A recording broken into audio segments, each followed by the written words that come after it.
And I said, yes, it's the good one. Now, how did I know what she was thinking?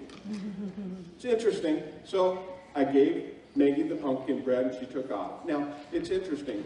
What made the difference between the good one and the not so good one? What do you think? It's appearance, right? Just the surface of it. So I got the one that was fully grown, right? It was over the top. It looked perfect. Well, what you're about to listen to me talk about is positive psychology. For 38 years, I've been going around the world teaching positive psychology. And what positive psychology is we take the good one, and then we look at it. We take a look at what's right with people. Rather than mental illness, we look at personal growth. And we take a look at what are the elements of personal growth that we can apply to ourselves to keep growing in areas we want to grow. And so in studying for this particular event, I watched, I think, 20 videos from the different organizations that are here. Do you guys know that I could have saved 38 years just by studying you? Because you're what's right with people. And I'm not kidding. There are some of the most heartwarming videos I've ever witnessed in my life. People who care deeply. And what I want you to be able to do for today is also care about yourself. Because you care so much for others, I'd just like you to turn and look inward for a second at yourself today and give yourself some care. Because you deserve it. Let's see, the last thing I was going to talk with you about is, my third introduction. So I got to run around the country for a while. I was a coach and mentor to a guy by the name of Dr. Joe Pace. Dr. Joe Pace's job was to help kids graduate from college.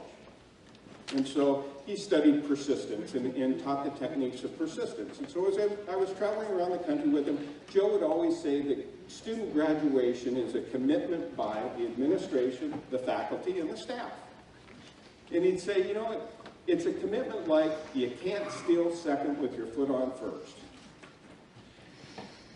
And I got to hear that about 30 times traveling around with Joe Pace. And I was thinking, you know, when I was a 5th grade boys baseball coach, I taught how you stole second base.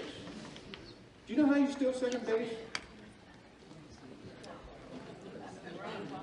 You run. Actually, it looks like this. So, second base is but a goal, right? It's a vision, and you're on first base. You fortunately made it to first base. And this stealing second looks like this.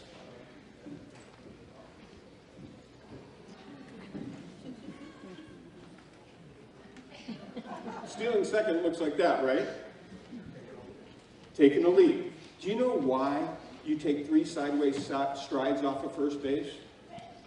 Anybody? Anybody coach? So you can get back?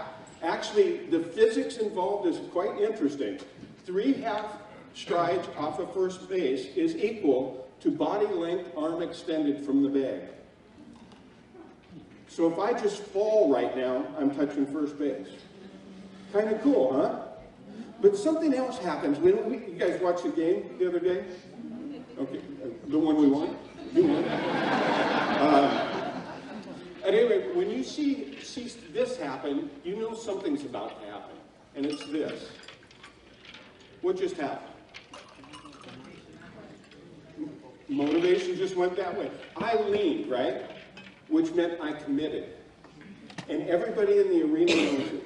So if I take those 3 sideways strides and I make that lean, I call it 3 in a lean actions, then I know I just committed to my vision.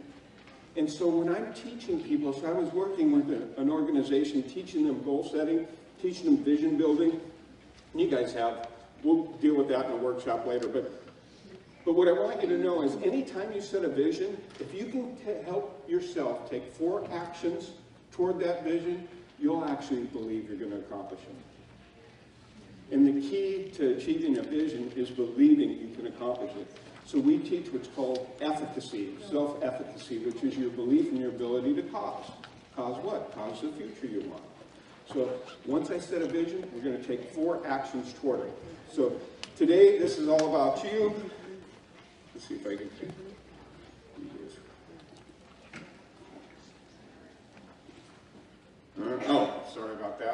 This was, I know, I didn't hear any boos when they said Pete Carroll. So I'm sure he built